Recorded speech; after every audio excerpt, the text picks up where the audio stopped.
করি ওনাকে আমরা ধানের শীষে ভোট দিয়ে এবং ধানের শীষে ভোট দিব ওনার সাথে আজকে আমরা কমিটমেন্ট করবো এবং ধানের শীষের প্রার্থীকে জয় করে বাংলাদেশের জাতীয়তাবাদী দলকে সরকার আনবো ইনশাআল্লাহ এবং দেশ ও জাতিকে কল্যাণ করবো আপনাদের সবাইকে নিয়ে। সবাইকে অসংখ্য ধন্যবাদ। আসসালামু আলাইকুম।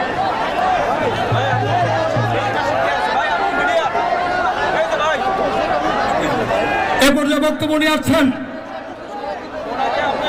ঢাকা উত্তর সিটি কর্পোরেশন থেকে যিনি বারবার জনতার মেয়র নির্বাচিত হয়েছিলেন, বাংলাদেশ জাতীয় দল জাতীয় নির্বাহী কমিটির সম্মানিত সদস্য, বাফুফের সংগ্রামী সভাপতি, জননন্দিত জনপ্রিয় জননেতা জনাব তাবিদ আওয়াল।